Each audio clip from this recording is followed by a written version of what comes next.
Comedian Paul Reiser is best known as the creator, writer, and star of the sitcom Mad About You. He's been ranked number 77 on Comedy Central's list of 100 greatest stand-ups of all time, and he's bringing his national comedy tour to the Ponte Vedra Concert Hall on Saturday, November 19th. We're so excited to have you here. Thanks for joining First Coast Living. Pleasure to be here. Yes, voted number 77. It's such a specific number. And people think this is petty, but what I do is I drive by the homes of number 78 and 79, and I just kind of, stick it to them a little bit. I love Makes that. me Well, feel you know better. what? Yeah. I love double numbers, and seven's a lucky number anyway. So I think you got a great number there. But let's start from the beginning, Paul, really quickly. What or who inspired you to become a comedian? When I was a kid, I just kind of was drawn to it. I don't know. I just, when as a kid, we would watch the Ed Sullivan Show, first for the Beatles, but then over the years, I found myself watching and loving comedians. And then when I was in high school, I kind of got into George Carlin and Robert Klein and Mel Brooks, Carl Reiner records. And, there's something, I think all of us who do it are drawn for some bizarre reason beyond our control. Right. Well, 2022 has been a very busy year for you. So exciting with lots of projects. Of course, one of my favorites, Stranger Things. Yes. But tell us about some of the most recent things you've been working on. Well, the newest thing, I've been working on this show called Reboot, which is on Hulu, and it is really funny. And we shot it a few months ago. All episodes are up now. And it is about this phenomenon where shows reboot 20, 25 years later. And in this case, it's not about the sitcom that's being rebooted. It's about all these characters who are sort of getting a second chance to reboot their lives. And it's really fun. It's created by Steve Levitan, who co-created Modern Family. And it's got just a crazy good cast of Keegan Michael Key and Johnny Knoxville and Judy Greer, Rachel Bloom, and just really funny people. And people are really enjoying it as soon as they find it. And I keep hearing such really rave reviews. So hopefully we'll get to make some more.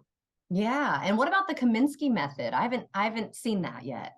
You haven't seen it, No. And yet you have the audacity to call me at home. Yes, the Kaminsky method. Well, that was up and running, and I joined them for season 2, and that was just a thrill. Michael Douglas and Alan Arkin were the original stars, and then Alan Arkin didn't join for this 3rd season. But that was just a great show and beautifully written, and it's really about getting older and about guys' friendship between men, which is a very bizarre thing. Men are not as well equipped to be friends as women are. Women take to it much more easily. I know I'll go out with a buddy of mine, and my wife will say, I'll come home. She said, well, what'd you guys talk about? I said, well, how's his wife feeling? I went, that didn't come up. How's his kid doing? I didn't ask. I was like, well, what did you talk about? I don't know. No, we didn't talk about anything of substance. I'll tell you that. I do that with my husband as well. I'll be like what is asking that? individual questions, like more specifically, and he'd be like, oh, I don't know. And I'm like, yeah, no. So I guess that's normal. You're better people is what it is. Okay, this is really cool. So Mad About You got revived in 2019. What was it like coming back after all these years with Helen Hunt?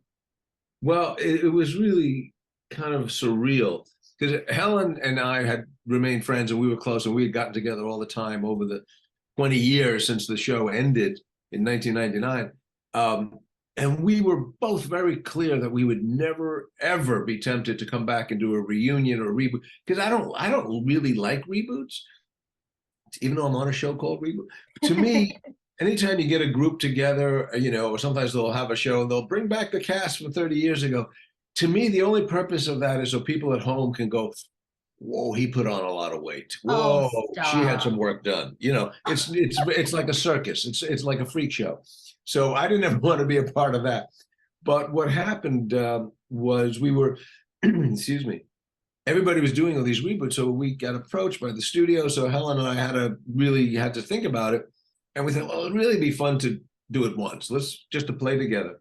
And what happened was so strange. We got the whole cast together and we recreated the set.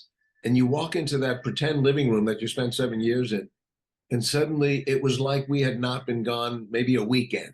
You know, it did not feel like 20 years later. We just fell into place. Wow. And Mabel going off to college. So kind of full circle, right? Tying it up. Yeah, well, that was sort of the reason that the deciding factor, that we didn't know what was the reason to come back. And we thought, well, 20 years later, the infant that we had at the end of the show is now moving out and we're alone again.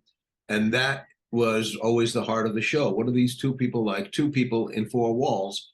What is that dynamic? And we thought, that's really interesting now, because we're the same people, but we're older. We're not the same people, and we're not newlyweds. And the little beautiful baby turned out to be quite a handful. And we don't hear as well, and we walk slower. And we thought that's a really interesting place to write. You know, and a lot of my stand-up, when I do my shows, I always tell people I'm not smart enough to make anything up. So I just talk about what happens. But when you talk about what's happening in, you know, your family and your marriage and your kids and getting older, audiences are laughing because they're going, oh man, relatable. Same here. So that's what I love about getting out and doing stand-up. Is like you actually see faces. It's not Zoom. There are actually people in seats. What advice do you have for future comics? Don't do it. Don't come on.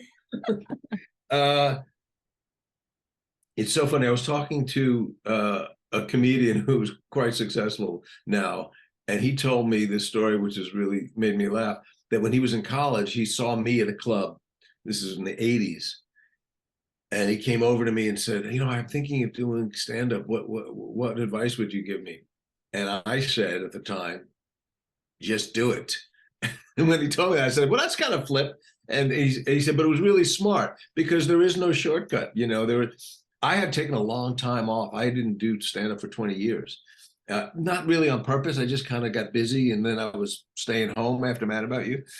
And when I went back a few years ago, it was, you had to really start over. I had to retrain the muscle and the brain, and I would go to clubs. I would just walk into comedy clubs and just go on stage.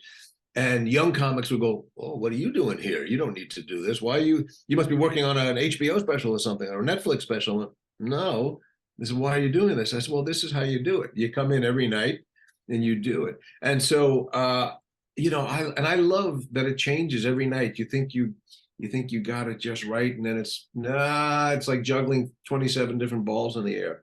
And Florida, I always have a great time in Florida. It's just, I don't know why, but there happen to be great comedy audiences. And I've been to the beautiful theater in Ponte Vedra before. So looking forward to being back. Wonderful. Well, thank you so much for joining us today. This was so fun.